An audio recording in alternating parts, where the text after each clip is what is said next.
If you've ever one day wanted to sell your trade business, you absolutely must listen to this podcast and to this series.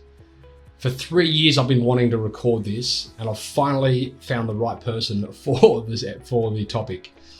This is part 2 of the How to Sell Your Trades Business series. Episode 1 was called Valuing Your Trade Business, where we learned about the entire valuation process and how to put a price, realistic price, on what your business is worth. This episode is called Preparing Your Trade Business for Sale, in which we talk about some of the things you have to have in order for that acquisition to take place. And in the following episode, we're going to be talking about selling your trade business. Guys, you're going to love this. Please head across to the Facebook community and join the conversation if you're not already in it.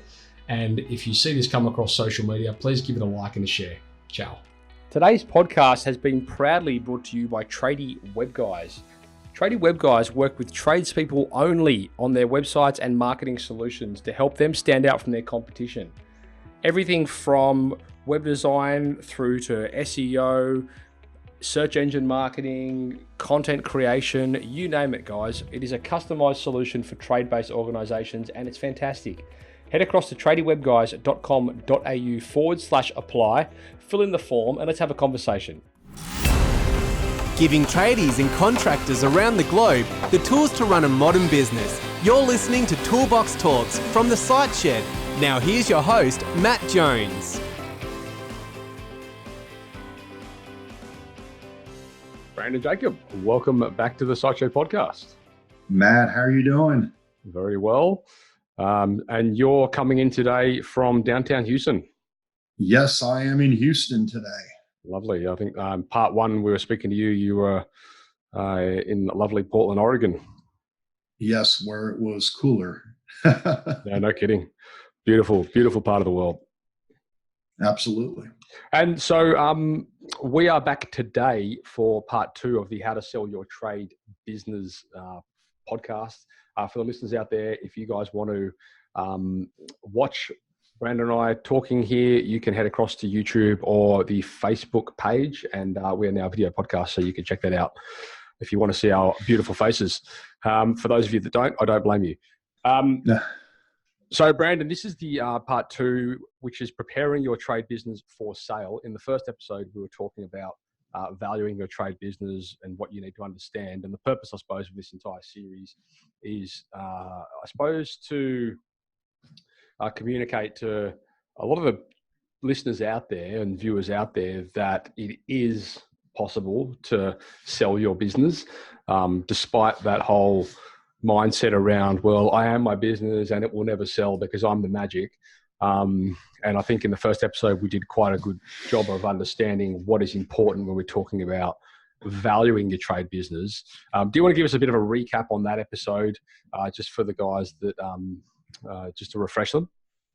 Well, no doubt. And I definitely want to reiterate what you just said. You know, no time has it ever been proven that these contracting businesses are absolutely sellable, right? And it wasn't always the case. There was not as much activity in the buying as there is today, and you know, we're seeing everything from the smallest of service contracting businesses to the largest having opportunities to actually sell.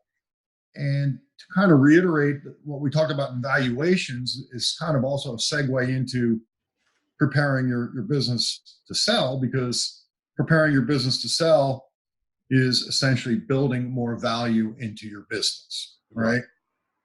And, you know, kind of instead of maybe recapping the valuation piece, we might want to jump into that, because there's a lot of parallels between valuing your business and understanding how to build value in your business. Does that make sense? Yeah, no, totally. No, that makes sense. So, I mean, anyway, for the listeners out there, if you didn't hear part 1, definitely go and check that out first, because as Jacob just said, this episode is designed to sort of segue into the previous.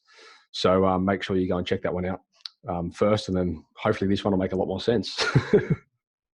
Well, and let me just set the background, right? When we're valuing a business, Matt, it doesn't matter if we're valuing a service contracting business, or you name it, any type of business, it's going to come down to the ability for that business to demonstrate earnings, right? Right. I mean, people ask me, how do I really build value in my business? What's the most important thing to a business valuation?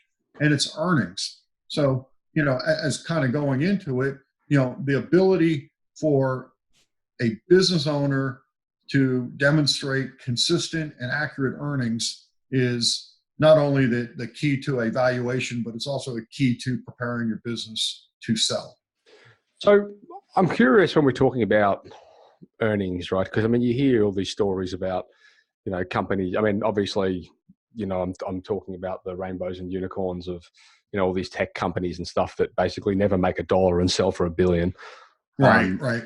So, when we're talking, I suppose, relative to contractors and trade businesses, is there a point where, when you're looking at the value of a business and you're looking at earnings, that there may be also other considerations apart from how much profit it's turning?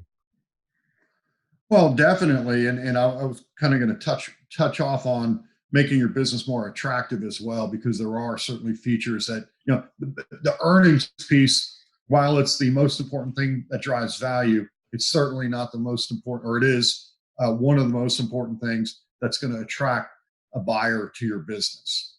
Does that make sense? So you can't just simply take 25 years of someone's life and say, hey, it comes down to the last couple of years of earnings, although a lot of times it does come down to that, plus some additional features of the business, which if you want, I could kind of skip ahead and jump into. Yeah, no, by all means. I mean, I'm happy for you to steer the ship, so to speak. Okay. Well, let's talk. Let's talk first about just the concept of the earnings, and then we'll segue into the other pieces. But making your business more attractive. So many times we hear when we're talking about business valuations, hey, these service contracting businesses trade on a multiple. The multiples between 3 and 6 times. Mm-hmm. Larger companies currently certainly have attracted higher multiples. I think we touched off on that in the podcast back in August. Let's keep it real though, right? We know that $100 million air conditioning business is probably going to trade on a higher multiple than a $5 million service contracting businesses, all things being equal. So when you say that though, will it actually trade on a higher multiple, or is it just the value, the turnover is higher, so the sale is actually higher? I mean, is it still 5 times, 4 times, 6 times, but it's just a greater number? No. You definitely, when you get into the realm of larger businesses, currently you could expect a higher multiple. Okay. But again, I want to be so careful because I don't want to set expectations on those 1, 2, 3, $10 million a year businesses that are going to listen to this podcast. Well, no. Okay? I mean, this is general information. Everyone knows that, but I was just curious, I suppose, for my own. For myself, I wasn't sure if $100 million business has a higher multiple than a $10 million business. No doubt. And why? Why is that? It's because of risk, right? I'm a $100 million business, yeah. And when a buyer comes in to look at a $100 million business, that $100 million business is going to have layers and layers of management, layers and layers of employees that go well beyond that of the owner, and the risk of which is somewhat counterintuitive to thinking, but purchasing a $100 million business is actually less risky than purchasing a $5 million business. So right. Therefore, a higher multiple does make sense in that case. Okay, I'm with you. All right, thanks for clarifying that. Carry on. Okay. So let's talk about it. When someone says, "Hey, I want to prepare my business to sell," and they say, "What could I do?" I think a lot of times people think that there's things over and above operating their business at a profitable level. Let me say this, at a consistent and accurate profitable level. But that's the most important thing that someone could do. And as an example that I have written down is, let's take your just a $4 million, call it a $4 million air conditioning business. And I'm able to produce 10% earnings on that, on my $4 million, $400,000 of profits a year. And let's say someone offered me 4.5 times earnings for my business. So my enterprise value before anything else is taken into consideration is $1.8 million. Take the same business that now applies items that they learned from your podcast, items that they learned from industry associations, and they grow their earnings percentage, keeping everything equal. $4 million, say to 12%, becomes $480,000. The same multiple, now my enterprise value is $2.2 million. So it's important to drive home that what can I do? If I'm preparing to sell my business, what can I do? And that's obviously to grow my earnings through higher percentage of profits, and be able to demonstrate that on an accurate and consistent level. Mm-hmm. Now, I could also stay at 10% earnings and grow my overall earnings number by increased volume as well. Hopefully someone does both, right? Because demonstrating some growth in a business is something that buyers do like to see. Yeah, I'm with you. Okay. Okay. So in that situation, is that normally, like, would you sit there and look over, balance sheet, profit and loss statements, track records, histories, forecasts, all that kind of stuff?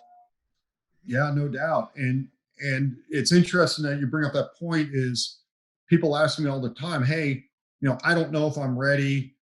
5 years ago, we had a bad year. 4 years ago, we had a bad year. The reality of the situation is, and it's always been this way, that traditionally a buyer isn't going to look past the most recent 3 years plus what's going on in the current year to really formulate an opinion on whether or not it's the right business to acquire. Will they, in cases, say, let me see the last 10 years of earnings, let me see the last 10 years of profits? Yeah, but that's more in a trend analysis and seeing where this business has come from. But from a pure, let's put a value on this business, let's see if we could attract a buyer. It's the most recent couple of years that are really going to count. Yeah, that makes sense. You can pretty much turn a business around in 2 to 3 years, right? Right. And it's funny because historically people have asked, wow, 10 years ago, I have had, the business wasn't what it was today. And it doesn't really matter, good or bad, right? It's a different business today. Well, and realistically, 10 years is a long time, I suppose, for a business to be around today, isn't it? There's a lot of businesses. I don't even have 10 years track record. Yeah, it's amazing the businesses that I see. Some are, not even 15 years old. You're right, absolutely right. Okay. But let me jump back and make sure I touch on the accurate and consistent piece of this, because it's certainly easy for me to sit here and say, hey, I have high earnings. Okay, great, thanks, Brandon. But let's talk about some things that I see when I'm looking at income statements that I would like a business owner to address prior to saying my business is ready to go. Right. And those are timing issues. What does that mean? Timing issue. A small air conditioning or plumbing business might not always have the luxury of having the most accurate financial statements at the end of a year. Sometimes it's done for tax planning. Sometimes it's done just because we don't close out the year properly, and certain expenses from this year fall into the next year. Revenue from this year falls into the next year. Not a clean cutoff of the year. They certainly don't have clean cutoffs month in and month out, but that's not really a problem. The issue, it could be a problem when you're analyzing your business, but from a standpoint of selling your business, from a standpoint of valuing your business, I want to be able to say the timing of my revenue and my expenses match that 12-month period, so that I could, without any I'm attempting to avoid dips, right? Hey, what happened in 2017? Your revenues were down $200,000. Oh, that's because $100,000 at the year end went into 2000 into the next year, and we didn't record it this year, and all those things, Matt, lead to explaining, and all those things lead to a buyer a lack of confidence, if you will. Does that correlate to scenarios where, for example, you may withhold earnings until the following year to avoid getting moved into a different tax bracket or something like that? Absolutely, and unfortunately, preparing your business to sell for millions of dollars, unfortunately, means that the the the tax game that some people like to play uh, might have to be put on hold, right? Because now we're trying to paint a picture, and by playing games like that, that certainly doesn't always paint the most accurate picture of my business. If you were going to acquire a company, wouldn't like you looking at their ability to minimize tax be an attractive thing for you to see as an acquirer? Boy, that's a great question. Man, I have to be honest with you. No one's ever asked me that question. That's a great question. Again, I'd be happy. I'd be happy if the business I was acquiring didn't have to pay a lot of taxes, as long as without too much difficulty, I could go back and determine that they in fact do earn profits. Does that make sense? Because I mean, if I was going to buy a company and I've seen that they've been able to legally minimize their taxable income or their tax repayments, to me, that would be an appealing thing, because I'd know that I could do it looking forward, as long as it's above board. Again, though, a lot of, and kind of a great segue into this. A lot of business owners minimalize taxes by taking an excess salary, which is okay, right? I mean, hey, I own this business. I take out 3 times what another person would work for a year and do this position. That's okay. That's minimalizing taxes in one way, I guess, because you're still paying taxes when you take it out in payroll. And it's certainly okay for a business owner, as he's preparing his business to sell, to continue to pay himself a high salary, because those are adjustments that are very easy for someone like myself to come in and say, hey, you know what? Your business only does, at the end of the year, it only does 4% net profits. And we know once we adjust your salary back in, it's actually 10%. That's perfectly okay. As long as it's justified. And let's talk another easy one that what I see all the time is I own the building outside of the business, right? And my service contracting business leases my building, and a lot of times they lease it at a fair market or well above fair market value. Hey, that's fine.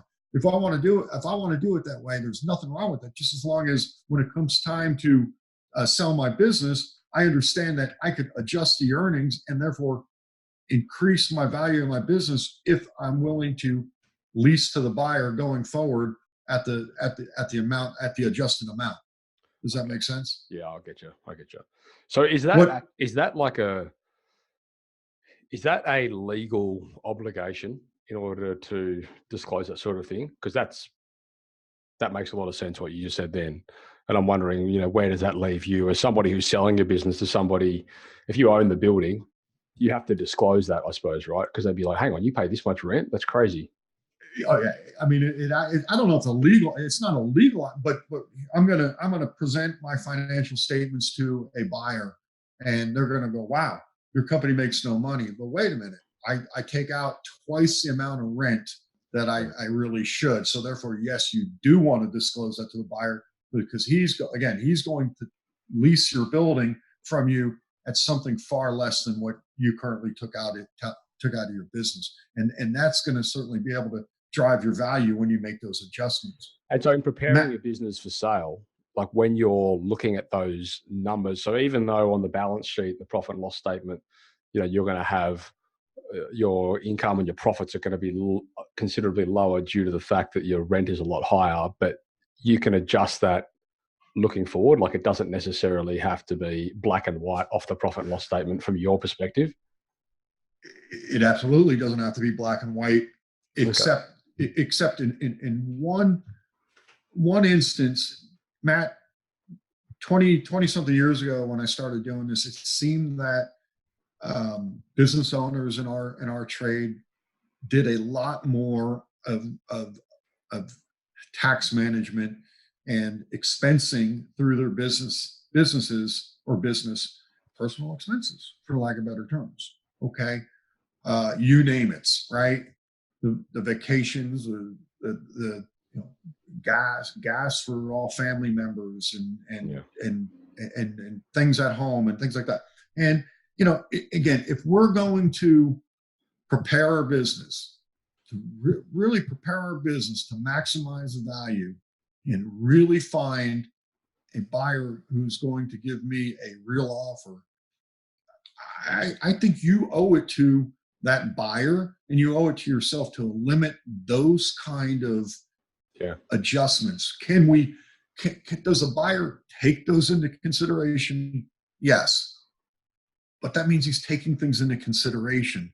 And for every one thing a buyer takes into consideration, that's one less thing he really wants to take into consideration. Yeah. Does that make sense? I'm a bigger proponent of eliminate those things. I mean, it's a really common scenario here. I mean, I'm sure this doesn't happen in America, but it certainly happens in Australia, where like a builder, for example, will go and renovate his home and put half the material cost to jobs that they're running and all that kind of stuff. So that happens all the time. But what you're saying is, if you're going to do that, you've got to be able to disclose, when you're trying to sell the company. I mean, I had a guy come to me not that long ago, actually, who wanted me to help him sell his company, and he said, "Oh yeah, last year I did put, $250,000 through renovating my own home through the company." And I was like, "Oh, great." Yeah. I mean, it's funny. Just literally today, somebody sent me an income statement and they claimed that they had $45,000 a year in gas that wasn't business related. And if you did the math on $45,000 worth of gas at $2.50 a gallon, it's like 18,000 gallons. Jesus. My Ford F-150 holds 25 gallons. That means if he owns a Ford F-150, he fills it up almost twice a day, right? Yeah, that's right. Yeah. And again, things like that are all explaining, right? I mean, there's reasonableness and then there's unreasonableness. Not to beat a dead horse, but to kind of segue into something that can't be controlled. That is certainly adjustments that, as I'm preparing my business to sell, I want to understand, because I want to make sure I make note of these, are those one-time expenses, right? These aren't personal expenses, Matt. These are things that just come up. And again, the example I always love to give is things like my building. If I had, here in Houston, we just had massive floods last week, and people may have flooded. The cost of recovering from a flood, right, and let's say it was $20,000 of flood cleanup. Well, hopefully that's not going to happen again. That's what we call a non-reoccurring expense, and it certainly can be added back into earnings for valuation purposes. Gotcha. You do not have to hold off selling your business if you have those. You don't have to worry about a buyer balking at those. Those are reality, and guess what? You're always going to have them. There's not going to be 100 a year. Let's hope there's not 100 a year. 100 a year. Yeah, but you get my point. So as we're preparing our business to sell, we're managing that income statement accurately with proper timing issues, and eliminating or categorizing and understanding those adjustments that are going to be needed to make to properly get to fair market value. Mm-hmm. Yeah. Okay. Another, and it's a small thing, somewhat of a thing I see all the time, is the year in and year out changing of how I categorize expenses. Right. I mean, when I open 3 years of someone's income statements, what I want to see are trends. And each year, computer expenses, it's 10,000, 12,000, 15,000. I get it. There's a trend. if I look at the same line, computer expenses, and this one year it was 10,000, one year it's 50,000, and then it goes back to 12. Now I want to know what was that uptick? Right. Why, what happened in that year that it went up $50,000? And we could easily analyze 3 years of financial statements if items are properly categorized. I'm with you. When answers come back like, oh, that year we put someone's salary into that line item, and then the next year we moved it back to, and can you sell your business if you do this? Yes. Can you operate and manage your business properly if you keep doing this? Probably not. How do you accurately monitor what changes in your business? The best businesses I see, it's like clockwork, year in, year out. The expenses are booked to the same category, and you could read those income statements like a book. So I guess really, like, what I take out of that is, as long as you're reconciling your expenses correctly so that it can be justified. And I mean, that's a good example, buying computers. I mean, you don't need to buy computers every year, but then every 5 years or something, you might have to spend money on upgrading the office computer. So of course it's going to be a spike in that chart of accounts. So as long as you're mapping it correctly in a way that can be justified, then it makes it easier to sell. No doubt. And think about this: for every dollar that you miss, if someone's paying you 3, 4, 5, 7 times for your business, that's that many dollars that you lose out. And in that example as well, let's say with equipment or whatever, I guess that would then go on to the business value as an asset, right? Because now you've got you've got X amount of dollars worth of computer equipment which is being sold with the company. Yeah, just as long as kind of going back to what we talked about the last time, is when we evaluate business on earnings and on a multiple of earnings, that enterprise value that we calculate takes into consideration all the assets in the business that are used to generate those earnings. So if I bought a computer and it was used in the business to generate the earnings, when I calculate the enterprise value, that computer is included in the sale of the business. Now, right. What happens if I'm selling my business in June and in May I just bought that brand new computer? Right. Those are one-off conversations that we would have. You can't plan this stuff, right? You can't say your computer blows up, you need to buy a new one. Right. Or a lot of times it's vehicles. My God, I just bought 2 new vehicles and I'm handing the buyer 2 new vehicles. Well, okay, but at the same token, he's valuing your business based on a continual business, and you had to replenish vehicles at some point in time. Would I recommend someone who's preparing to sell their business in 3 months to go out and buy a brand new fleet of vehicles? Probably not. No. Kind of jumping ahead here, that's part of preparing your business for sale, is continuing to replenish your assets so that you're building a more attractive business, and you don't get into the situation where, oh my God, I just bought 4 new vehicles and I'm going to hand them to somebody. Yeah. Okay. So I suppose just making sure that you're taking those things into consideration. If you're looking at selling your business and, you like the idea of upgrading your fleet of cars, but you don't need to, then maybe don't. Yeah, right. Absolutely. But again, jumping ahead a little bit, at the same token, I can't expect to attract the right kind of buyer if I'm, if my average age of my vehicles are, right, 10 years old, right? So I mean, that's certainly going to be. It's managing it, right? It's mitigating it. Yeah. Absolutely. Okay. I would just say that if I'm a business owner, and we could kind of sum up what we've talked about for the last couple of minutes, if I'm in the final 12, 24 months of preparing my business to sell, I want to run it like I think I'm about to go under an Internal Revenue Service audit, right? I want to keep those books as clean as possible. Yeah. And if I'm extremely serious about this, consider having a CPA do a review on your books. And maybe some listeners might not know what's a review. Is that an audit? No, a review is not an audit. A review, for lack of better terms, is a baby audit, right? There's reduced procedures. They don't cost as much money. They're not as intrusive as a full-blown audit, but it certainly provides the business owner a set of financial statements that are certified as being quote unquote reviewed, and therefore a buyer can place greater reliance on them. And that's where in your review, they're going to catch things like the timing of certain things and make adjustments for the business owner. And it's not Matt, it's not necessary, but boy, it sure is a something I would consider if I had a business that I was preparing to sell. It sounds like it's kind of a pretty smart thing to do anyway, to make sure things are kept in line.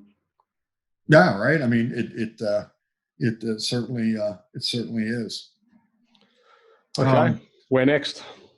Okay, I was going to talk about now. Let's talk kind of leave the building value and the P&Ls, and what are other things to make my business more attractive? What can I focus on as a business owner? And I made a small list, and I'll go over each one. None of these are listed in any order. This is the number one thing. They're just I kind of made a list. Number one, work mix. And I am not going to sit here in front of your listeners and say you have to have a 100% service and replacement residential work mix, right?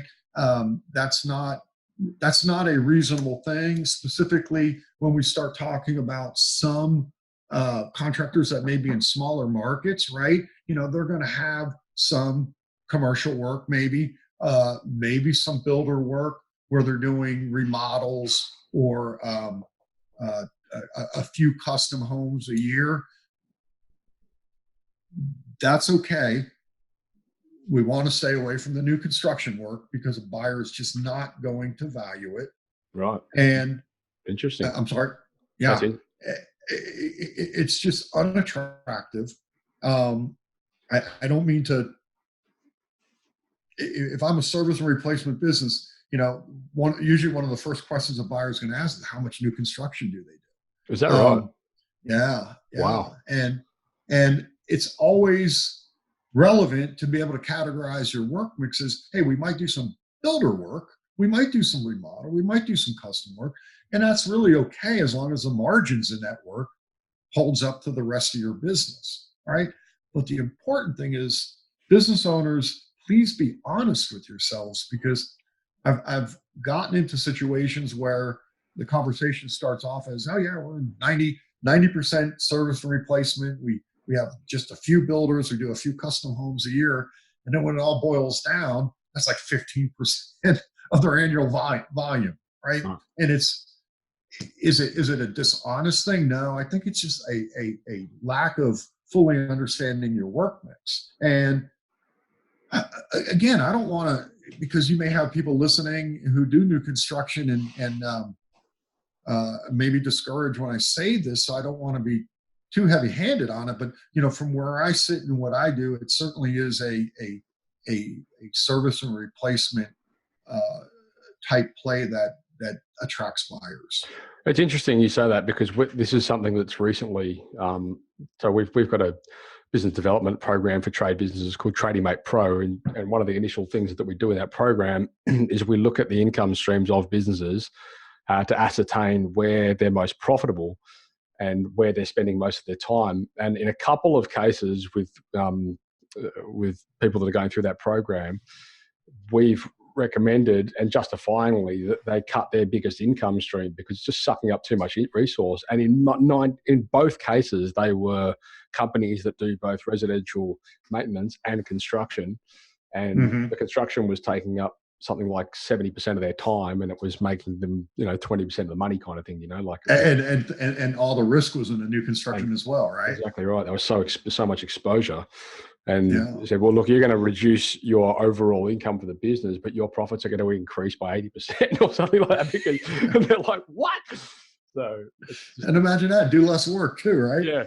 And then now to add to that, now we're going to sell the business, and guess what? No one's going to say, "Oh yeah, I wish you kept that new construction work." Yeah, of course it's Um, circumstantial because there are, as you said before, there are a lot of companies out there that are, their their niche or their vertical or whatever is construction. So I suppose we don't mean to dishearten those guys, but I mean, in that situation, would you be looking at diversification within the construction space? Like, could it be, okay, well, they're working on this project, like all their eggs aren't in this one basket? I'm not sure. Repeat that if you. I want to make sure I understand that. So for guys that are doing project work or construction, um, is a way to make that acquisition look more appealing through mitigating their exposure through multiple projects or different types of construction projects with different builders, or so if one falls over, they don't collapse, kind of scenario. I just got to take the high roads on that. I don't know. Right. I don't really have not in a long time really dealt with predominantly new construction businesses. Okay. So, yeah. I mean, and this is again, I don't want to turn it into this, but I would say diversify into service and replacement. But guess what? Not everybody is into service and replacement business. So if you're making a decent living on doing new construction, so be it. It just, when it comes time to sell that business, what you and I are talking about today doesn't necessarily apply. Yeah. Okay. Fair enough. Next is management in place, and I kind of roll my eyes a little bit when I hear people say this, because they say it in a way that, to sell your business, you have to have a management in place, and that's absolutely true. But it's somewhat insensitive into the fact that there's plenty of very good businesses that will sell that just aren't big enough to hire a manager, right? The buck stops with that business owner. However, that doesn't let the small business owner off the hook. They certainly can do things to lessen their role within that business. Okay. Does that make sense? Such as, it would not. I'd like to see. Let's take a $4 million business, and a business owner, he's still in there every day, managing a business, making all the key decisions. I'd like to see somebody in that business that's able to do something other than the guy in the warehouse. Meaning, there can't be that big of a gap, right? It can't be that big of a gap. Do you have a service manager?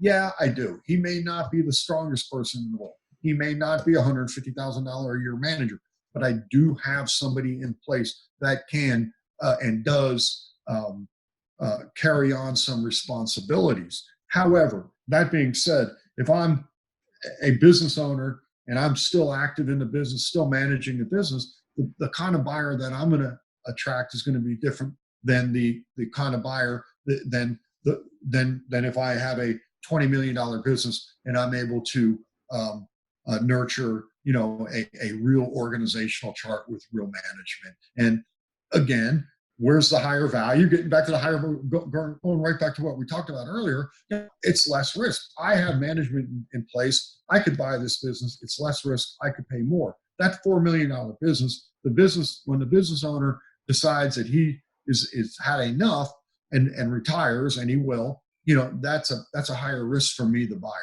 Right. Yeah. No, that makes sense.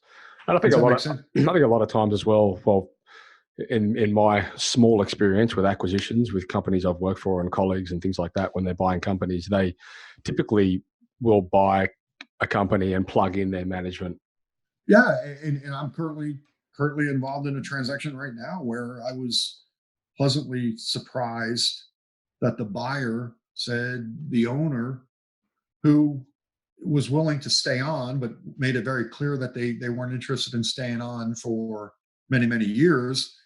They said, we're going to plug in our own management, and they could leave after a short transition. So it's not, again, there's no definites here, right? There's no, if you don't have a management in place, you'll never sell your business. That's nonsense. However, you can sell your business for more. You will have a bigger business. You'll sell if you could get management in place.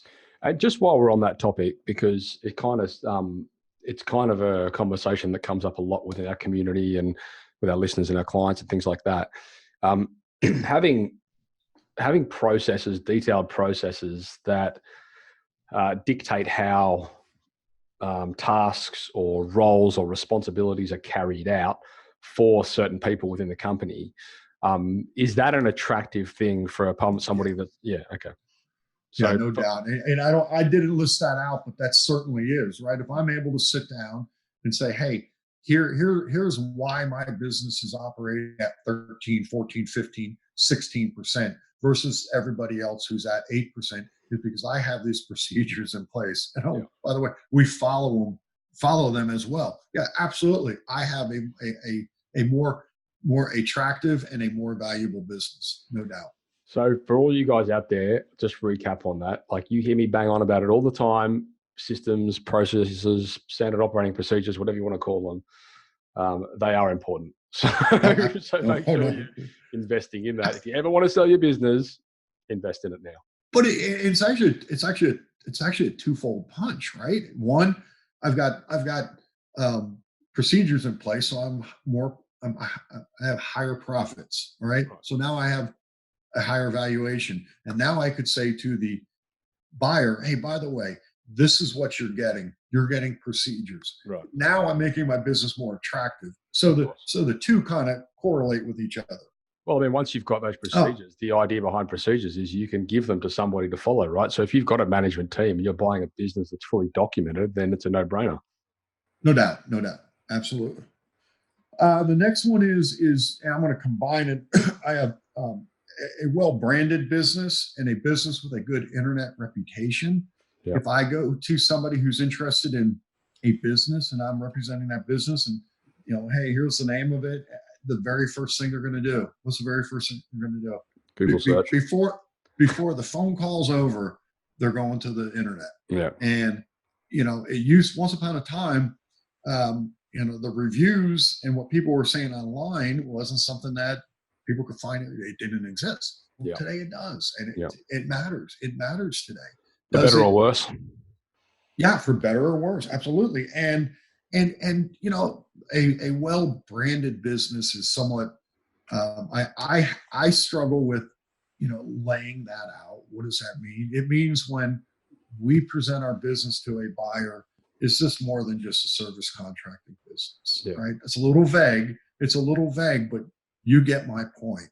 Yeah. Is it consistent application of advertising, of vans, of the business's story? It's a little bit fluff, but it's not, because it's what everybody preaches in the industry. Build your own brand. Yeah, no, it's true. And there's a lot more to a brand than a logo, I can tell you. Yeah, and I'm not a branding expert, so I'll have to rely on the branding expert. But somebody wants to see more than just a contracting business. No, exactly. It's rapport, it's trust, it's your policies, it's what you believe in, it's the way you deliver your product. It's a lot more than what you might perceive as a visual brand. I get it. No doubt. The next one we kind of briefly talked on is updated assets. As I'm growing a business, I'm continually replacing my vehicles. Thank God there's not a lot of assets in our service contracting businesses, right? It's not asset intensive, but as a buyer, I'm going to certainly expect that there is some semblance of a reasonable fleet. But I'm going to be careful when I say this, is because I don't think I've ever witnessed a transaction that died because there was a couple vehicles that were in not good shape, right? So it's important, but you don't have to have every one of your vehicles to be 2 years old or younger. It means continually upgrade that. Yeah, and I think as well, for a lot of the guys, I mean, a lot of contracting businesses have a lot of equipment, right? Like, it could be excavators, it could be like tools of various types, technologies, all that kind of stuff. So assets is a pretty broad term. Yeah, well, it includes everything. And when I say there's not a lot of assets in these businesses, I usually think the air conditioning contractors. Obviously, plumbers typically are going to have a little more assets. But at the end of the day, going back to our evaluation conversation, I'm not coming in to buy your business because I like all your trucks and your assets. I'm buying it based for the goodwill. And we talked about that last time. The purchase price is $1 million, and you have $200,000 worth of assets. Well, the delta, the $800,000, that's the amount of money I'm paying for goodwill. Gotcha. Blue sky. Yeah. Okay. The very next thing, and it doesn't necessarily apply to our residential contracting friends, but I certainly have seen this with commercial. And there's several good contractors out there, a lot of contractors out there that focus on commercial or have a piece of commercial work in addition to their residential piece. And let me warn you about customer concentration, because that will also scare a buyer severely. Okay. If I have 2 top customers and they contribute 20%, I'm just throwing these numbers out. It could be even lower. It could be something lower, but a significant amount of my annual volume is attributed to 1, 2, or 3 customers. That's a buyer's red flag. Yeah, and that's kind of what I was alluding to with the commercial businesses. If you can show that your incomes aren't so heavily dependent on 1 building company or 2 building companies or whatever, then that would mitigate, in my opinion, that the risk of exposure. Yeah, no doubt. And unfortunately, you see that all the time. Yeah. Could you do one more store for me? Could you? And the next thing you know, we're doing 10% of our revenue goes to 1 customer, and that's a challenge. And so, thank God is there a number? Is there a number? I mean, I know in the past, I've had guests on the show, and I've read in books. If you've got more than 20% of your income coming through any one avenue, you're considered exposed. Oh, I would definitely think that's. I was thinking if I start approaching 10% on 1 customer, but it's funny, Matt, because it never works that way. It's never I've got 1 customer and they bring 10% and the next one is 1%. Okay, it's always I've got 1 customer that brings 10% and the next one brings 7 and the next one brings 5, and you add that together and wow, out of 3 customers, 3 bad situations, and I lose whatever that math is, 23% of my revenue. Yeah. Right. It never comes in a onesie. I will say this. I have seen contractors on the commercial side that would have a customer concentration, but each year the top customer changed. And that's not as dangerous, if you will. But still, we're going to look at it as a whole and say, can we diversify? Because again, let's talk about risk. The more diversified we are, the less risky to a buyer, and the less risky to ourselves when we run this business. And you know what? Like that, it does happen. It's happened. I've got a colleague and a friend of mine, and I think that was the biggest problem. This is going back. It must have been 5 years, maybe further. And he was in a situation where he was a plumber, and he was making loads of money working for 3 builders, one of them, 2 of them more than the other. And I was saying to him, I go, mate, you are so heavily exposed right now. And he's like, what are you talking about? I'm killing it. And I was like, mate, look where all your money's coming from. It's these 2 guys. And he goes, yeah, but I've been working for them for years. And I think the biggest problem was that he was a friend and he just didn't want to listen. Like if I wasn't his friend and I was an advisor or whatever, he probably would have taken note. But seriously, within 6 months, he'd rung me and he said, that conversation we had over coffee? And I was like, yeah. I know what you're going to say. So he had one builder went into liquidation, and the other builder took on a new plumbing contractor, and he literally lost like 90% of his business within 30 days. Yeah, and it was screwed. And I mean, I hate to say I told you so, but it just happens. Like it happens all the time. People get comfortable and they think, oh, we're doing really well. And it's a very, very dangerous place to be in. Yeah, and I think that's partly the reason why buyers like the residential side, because there is no customer concentration, right? My biggest Exactly right. customer, like, Exactly you right. know, a $25,000 system or something, and that's the end of it. Yeah.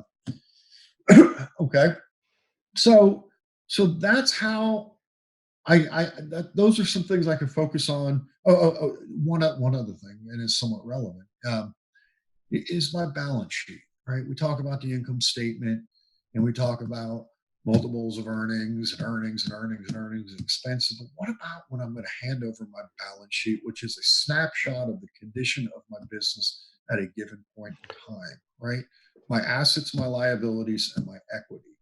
And to anybody who, has read a few balance sheets, it really says, okay, this is what this business this is what's really going on. And it tells me how much working capital it might need. It's going to tell me where my problems are. Do I have extended AR? Do I have extended vendor payables? Do I have, and let's be careful when I say this, is there debt that cannot be explained on this business? We're not talking about vehicle debt. You just bought 2 new vehicles, you're going to have a couple notes, and that's a-okay. But is there a $300,000 line of credit on a $2 million business? That's not the signs of a healthy operating business, with the exception of if it's in the growth mode. Does that make sense? A young business might have a line of credit because it's growing, but I want a clean balance sheet. I want someone to sit back without asking any questions, to be able to say, I see the assets of the business and I see the liabilities of the business, and I know what to expect from this business. And what I see all the time is inventory numbers on balance sheets, $20,000. What do you think you really have? I really don't know. Does that number have to be 100% accurate on your balance sheet? Not necessarily, but at the same token, it's got to be somewhat realistic. Your AR, you can't go to a buyer and say, here's all my crappy collections. Here's all the money I couldn't collect. Now I want you to take it on.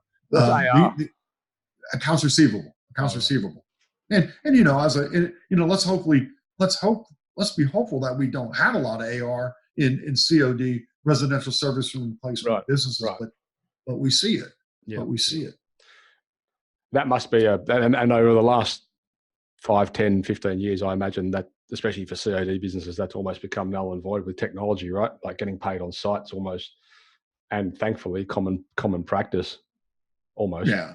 Almost. Yeah. Well, again, there's people with diversified work mixes, and typically you're going to see some receivables on commercial accounts. Yeah. Right. Yeah, I mean, that's speaking more in terms of that. Look, you shouldn't have AR.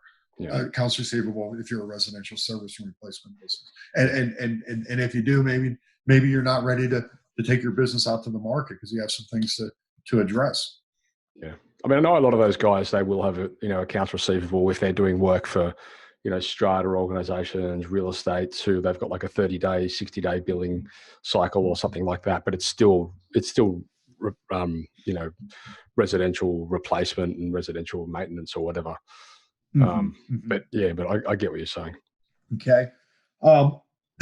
In my outline, I was going to kind of switch gears a little bit, which is kind of an area I like to talk about in terms of preparing your business to sell.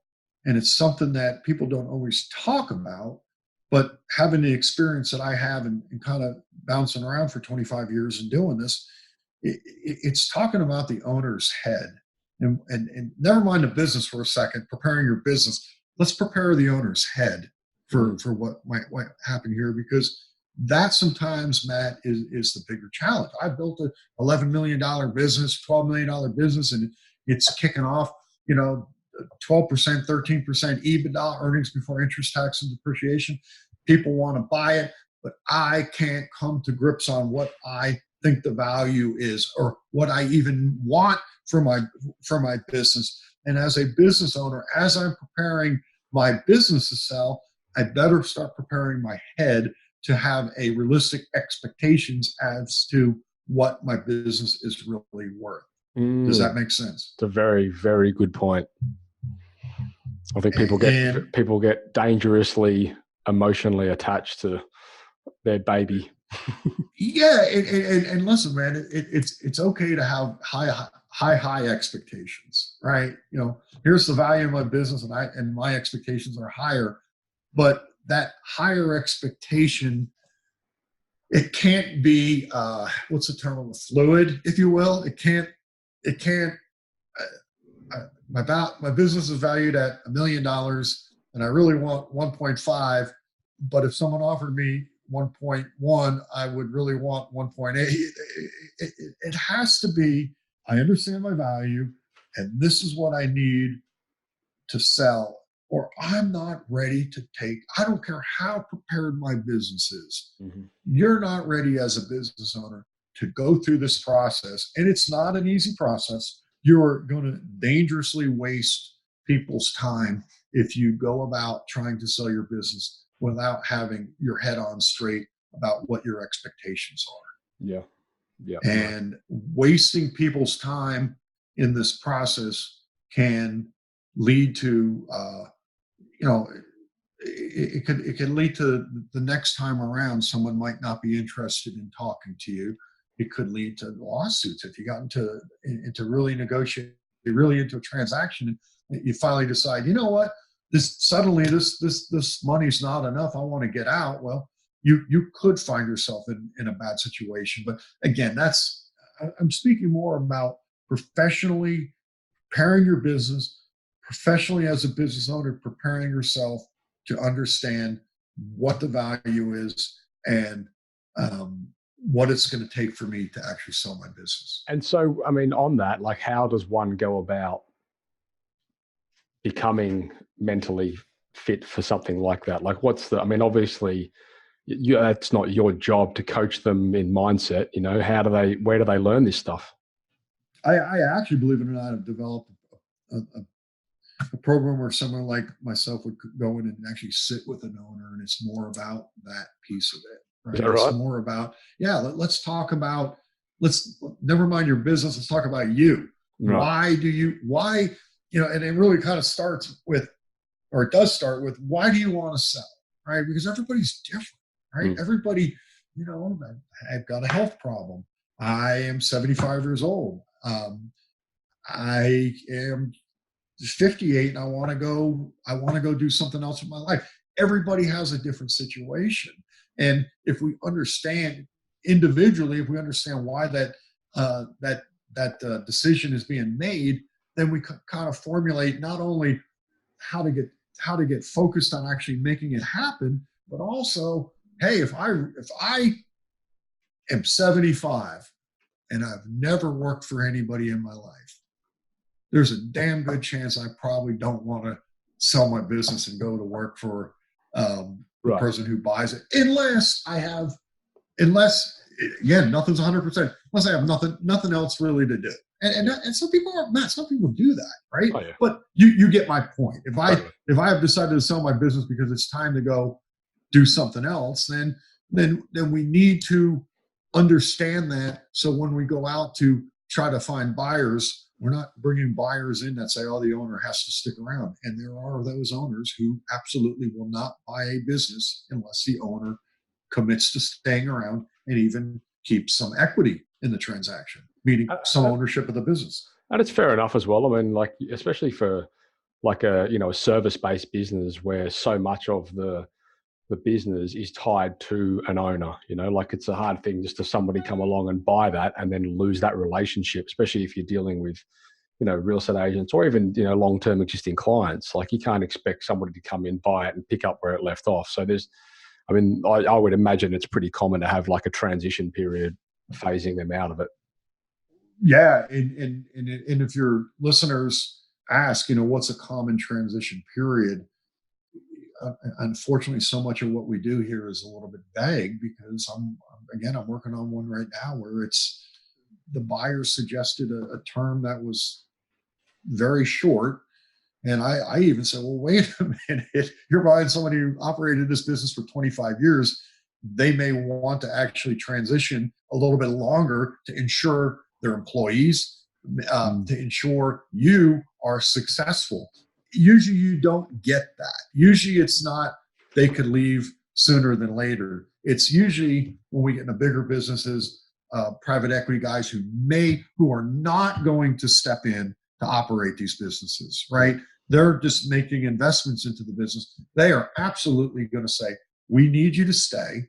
And again, we're going to make the offer that we're going to buy 90% of the business, and you, seller, you're going to retain 10%. And that certainly could be a great opportunity for someone, but you have to be honest with yourself. Right. If you're dying to get out of your business, is it really fair to say, okay, I'll hold on to 10% equity and I'll work for you, Mr. Private Equity?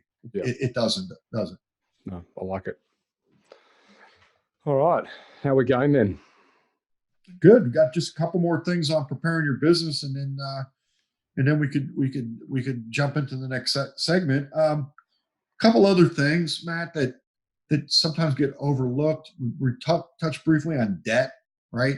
Let's as we're preparing our business to sell, let's watch our debt levels and understand our debt levels. In that, no business owner or no buyer is going to run away from a business because I've got a couple $100,000 or $100,000 worth of vehicle loans. It's just common. It's what we do in the trades or equipment loans. I am going to get a little bit concerned when I start seeing debt that probably has to do with a working capital shortfall at some time in the near history of the business. That's going to be a little bit of a concern. As a business owner, would that be something like an overdraft, or? Well, it could be they 2 years ago, a year ago, they had a rough off season and needed to take out a $100,000 line of credit to make payroll. Okay. So again, it signifies that there was a working capital shortfall at some point in time. Yeah. Despite it all, okay, and now we prepared our business. We have good earnings. Our balance sheet's lean. We have a little bit of a vehicle debt on the balance sheet. That's perfectly okay. Let's just understand that when we go to sell our business, we've got to pay that debt off, right? Nobody's going to say, here is the enterprise value of your business, $2 million, and we're also going to take this $350,000 worth of vehicle debt. They're going to word the offering in that it's a debt-free transaction, meaning we're going to pay you $2 million, and you're going to take the first $350,000, and you're going to pay off those vehicles in the transaction. Right. And a lot of people, get kind of caught. I can't have debt. Well, yeah, you can. Just understand that's the repercussion, and it's really a financial repercussion, not an emotional repercussion that might scare a buyer off. And so that really ties into what you were saying before about balance sheet, right? Yeah, absolutely. Next, let's talk about service agreements, right? We love service agreements. They drive our business. Buyers are, it's kind of a funny deal, man. We talk out of both sides of our mouth. We want them. They lock in our customers. We've got great opportunities. They've got X amount of service agreements. This is good. And then on the other side of the mouth, hey, but we got to run these calls, and it's a liability going forward because the business owner has already been paid. Okay. Oh, I see. Okay. But that's a fine line, isn't it? Because then you look at a service agreement, you say, well, we've got these, is it almost considered like a recurring income stream? Yeah. I upfront, Mr. Buyer, I have a business for you, and it's a $6 million business, and they have, I'm just pulling numbers out of here, 1,500 service agreements. You will have to run these. You will have opportunities from these. This is a solid service agreement program, and it's an asset. And if you want to penalize this company for this liability, then it's probably you're not the right buyer, because you don't see the asset that the service agreement is. Now, not every buyer is going to agree, and that becomes somewhat of a problem unless they came and offered you significantly more money, enterprise value, and then said, hey, we got to pull some money back because now we got to run these service agreements. The bottom line is could still be okay. Right. Okay. So as I'm preparing my business to sell, I like service agreements. If you're listening, don't let what I'm saying about the liability thing rely on someone like myself who's going to set the stage for buyers so we don't get into this conversation, right? So, but continue to sell those service agreements because they do mean reoccurring revenue. They do mean keeping your guys busy in the shoulder months. The one thing that we have to be a little bit careful about is when we get into, and I'm not seeing this as much as a decade ago, there was a little bit of a push on this. I sold a 5-year service agreement, meaning I collected, 2 years ago, and I still have 3 years worth of services. It's a little bit of a different thing. Now, as a buyer, I have to go out instead of maybe 1 or 2 times, I got to go out 6 times. Right. Little bit of a different thing. It starts to become a little more like a liability. Yes. I don't see this very often, but every once in a while you still see, I accrue for equipment sales, meaning if you're a service agreement customer of mine, every year you get $50 into a bucket that you can use to buy new equipment. It's things like these, what's the right term, Matt? Help me use the right term here. Arrangements that you owe somebody something. The more of those that you have, the more likely someone is going to say, I can't quantify. How much have you given away of these credits? If we're not tracking it, we could quantify it. If we can't quantify it, now we could have some problems. And if I'm preparing to sell my business, and I'm a big fan of a service agreement program. I'm a big fan of either it's a monthly pay or it's an annual pay, and it's a once a year deal, and it's 2 visits, and you can look anybody in the eye and say, no matter what, in a year's time, you have no longer any obligation. So it really, no matter how bad it could be, it can't be that bad. And by the way, it's not bad. Does that make sense? No, I'm totally with you. So if any of the listeners out there are considering service agreements, maybe just try and keep it to no longer than 12 months. Yeah. Okay. And, I'm going to say this. You could reach through the computer and slap me if you want. Have a good service agreement program. But, if you're listening and you're a contractor and, you've got to do something with your business tomorrow, and you just never have really built a strong service agreement program, your business has value and it is a sellable business. Have you given up some value? Yes, you have.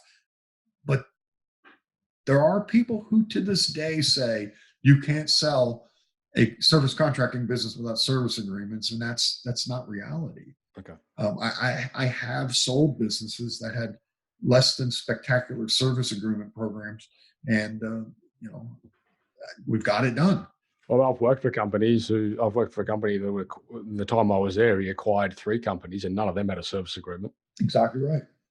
Again, but when he acquired them, they did, because that was one of the things. He's like, well, now we can implement our service agreement into these organizations that didn't have it. So that's quite attractive. Right. The next and final thing for the segment on preparing your business, warranties. And 20 years ago, back when I first got into buying, I don't know, it just didn't come up.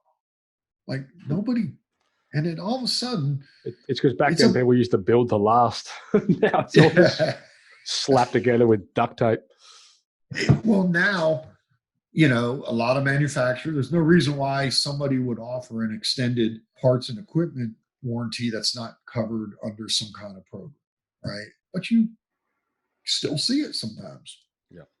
And just the other day, I saw a labor warranty where they covered it in-house, meaning, it's a 5-year labor warranty and we'll cover it.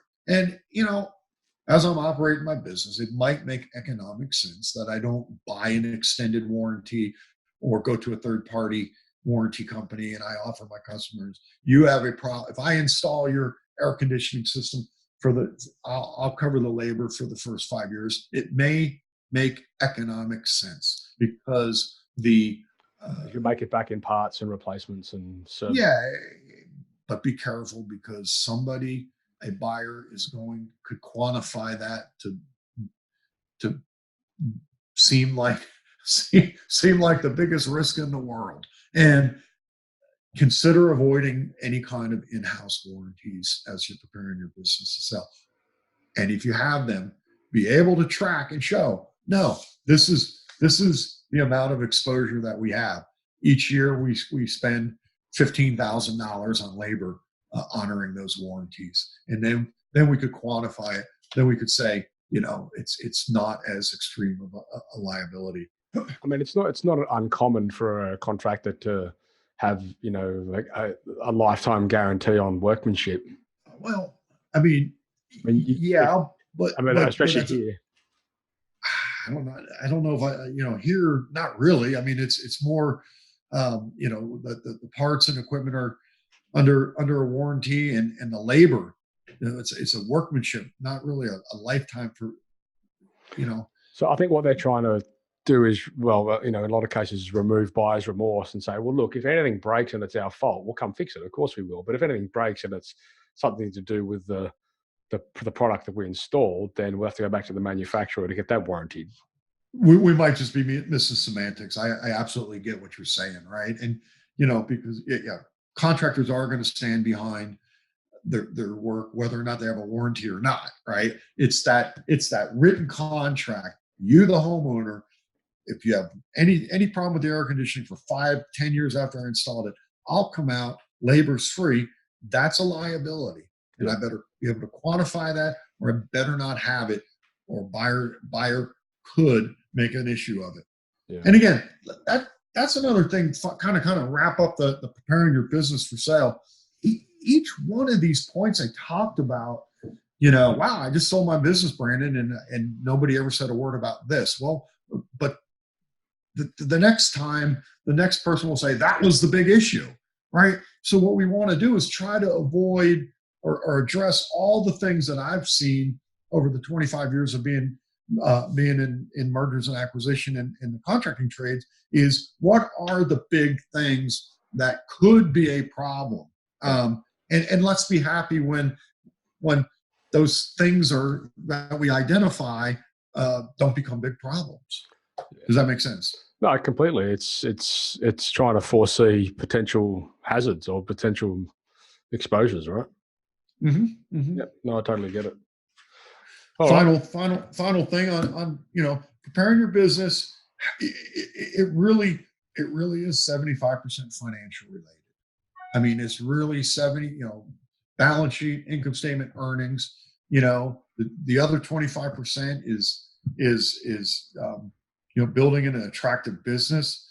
And whether you're a $1 million business or a $100 million business, other than really managing that multiple layers of management, it's really the same. It's really the same thing. Yeah. It's the same steps. Yeah. And I suppose they fuel each other, don't they? I mean, when you look at a business that's turning more money, typically they've got management, they've got processes, they have the ability to scale because they have things in place.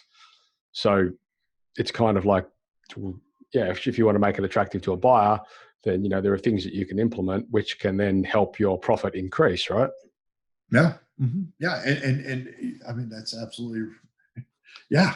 You can't monumentally increase the volume or the value of your business by painting the warehouse. Right. Exactly.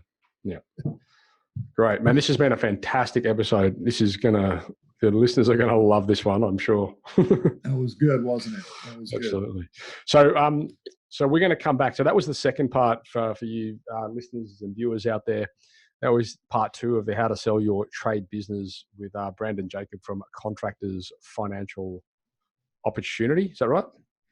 Could I plug my new website, Matt? Absolutely. Just got a new same address, but new website, contractorscfo.com. Yep. Check it out. Okay. reach out to me, say hello. I got a good download. Actually, I got a download of my first book, For What It's Worth. That if you trade me some information, you could certainly download that off the internet. Yeah, cool. Well, I think that was what we were going to do, wasn't it? We were going to put that on the, we were going to leave that as a lead magnet for the guys out there. So if you want to get hold of Brandon's book, you can just head across to the show notes and you'll see how to get them. I'll forward you onto the right place where you can get his book and reach out to Brandon through those forms. Sound Matt, good?